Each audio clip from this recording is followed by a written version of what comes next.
Ibig sabihin, pagkakuha mo, pagkabili? Ano, gabi ko lang kinuha. Eh ngayon, nung nasa open area kami, yung babagong buhay ang akin. Ayos. Magandang tunaw, kasi ko pa, nakadyan pa ako ng bago. Nung mapilit ko ngayon, nakipauwi na. Sabi ko, hindi nakipag tunaw, parang hindi ako pagkaya. Ay, sabi nga ni boss, baka daw pairing. Ibig sabihin na umuwi. Nung pagdating sa inyo, maingay na talaga. Maingay talaga boss. Basta buhay na ilaw.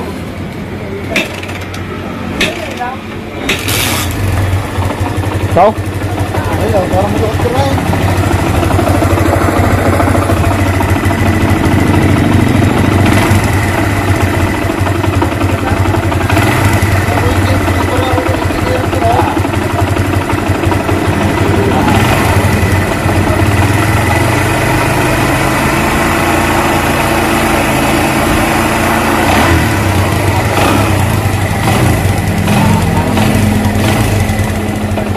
Yun yun.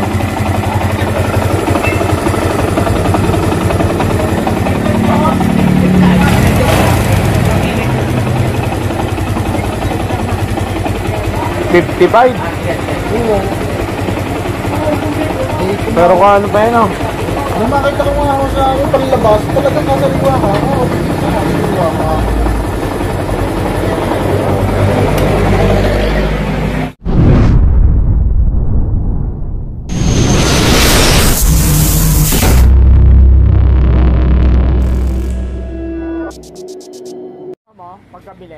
Ayun mga bossing, ayan, magandang araw na naman po sa ating lahat.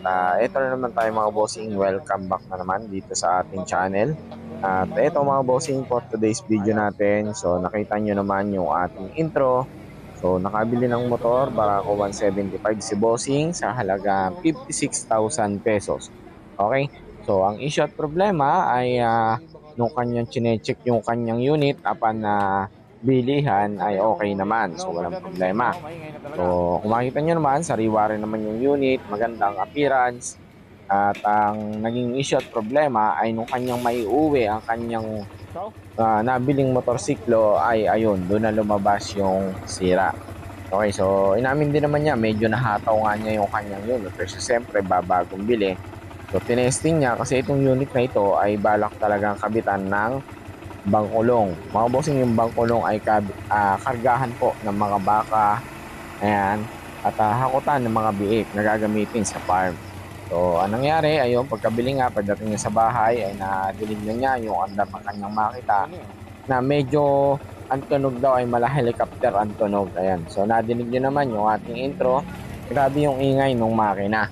So itong gantong ingay at issue ng problema ng makina, so ito po pwede nyo maging basihan kapag ganito na yung naging tunog ng inyong mga makina. Okay, so ang ginawa natin dito mga bossing, so binaklas na natin yung makina kasi possible ito ay side bearing. Okay, so binaklas na natin itong kanyang makina. Ayan, so konfirmado mga bossing na yung makina ng ating customer ay na back na. So ang declare sa kanya nung kanyang nabilhan, so hindi pa raw siya nababa. Kaya kung makikita nyo, luwag na yung kanyang side bearing dito sa kanyang sigunyal. Possible itong ating sigunyal ay hindi talaga ito ang original na sigunyal na para dito sa kanyang unit. Kasi kung pagbabasehan natin yung appearance at yung ano ng ating motor, so kung i-confirm yung sigunyal, hindi siya dapat ganito kaluag. Kasi at na-check din naman natin yung kanyang makina. Although all goods naman, quality, all original naman yung mga nakakabit na pyesa. So ayun nga, ayan, kita-kita naman na na-overhaul na natin. At grabe yung gasket na nakakabit. Pakakapal. Ayun. So bukod doon, wala naman tayong ibang nakitang issue at problema.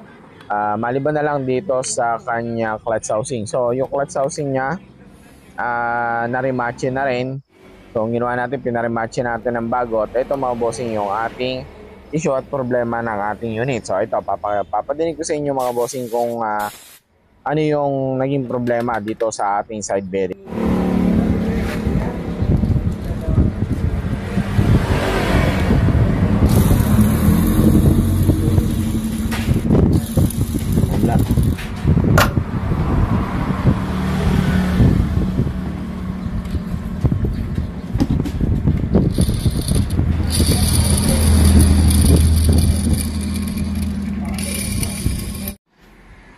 Okay, so ayun mga bossing, na dinig nyo naman yung tunog ng ating side bearing. So ito mga bossing, tapos na natin itong mapalitan ng side bearing at yung kanya connecting rod, wala naman tama yung kanya connecting rod.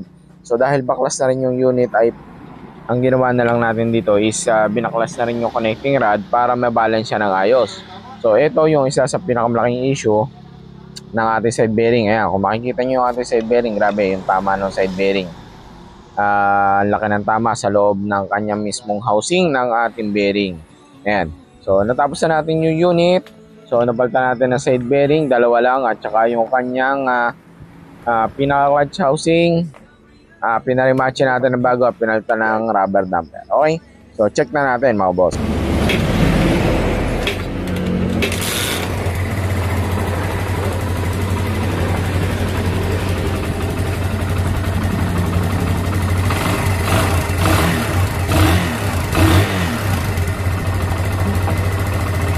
Nagbara ako.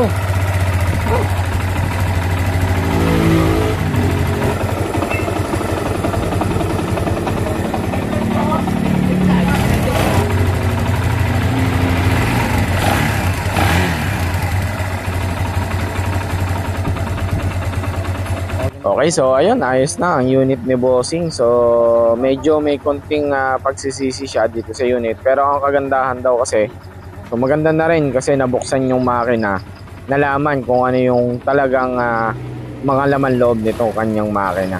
So maganda ron. So all goods na yung makina niya ngayon. So kampante na talaga siya doon sa nabili niyang unit. So yun lang mga bossing para doon sa mga nagbebenta ng motor. So mas maganda mga bossing maging honest tayo para naman doon sa ating mga customer. Kasi kagaya ng unit na to, so ang declare kay bossing ay hindi pa raw siya na-overhaul. Problema, ayun nga, pagdating niya sa bahay, umingay na kagad yung makina. At dinala nga dito sa shop, ayun, nalaman natin na hindi original na talagang yung sa unit na ito, yung kanyang connecting rod. Pero original naman yung kanya mismo sigunyal. Wala namang problema. Kaso nga lang, mas itong sigunyal na nakakabit dito sa motor ni boss ay pinagpalta na possible do sa mga lumang unit. So mas matandang sigunyal na ito compare dito sa appearance ng kanyang unit. So ayun lang, so maging aware at maging maging honest tayo para sa mga nagbebenta ng motor Ayan, so sana maging honest tayo, maging patas tayo sa ating mga customer para naman hindi tayo masira gaya ng sa unit na nabili ni boss. Ayan.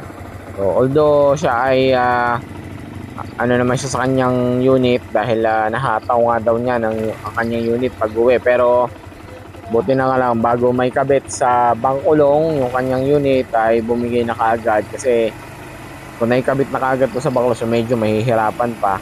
So ngayon nabaklas na natin, ayos na natin yung unit, all goods na yung kanyang unit. Halos original talaga yung nakakabit at kondisyon na to. So masaya na rin yung ating customer sa nangyari kahit medyo nagkaroon ng problema yung kanyang unit na nabili. So anong nangyari, umabot ng sa mga 60 rin yung kanyang nagastos para dito sa unit na to. So okay pa rin kasi yung unit naman ay maganda pa rin naman at okay pa rin yung appearance. Okay, ngayon lang mga boss, maraming salamat. So God bless po sa atin lahat and ride safe mga boss.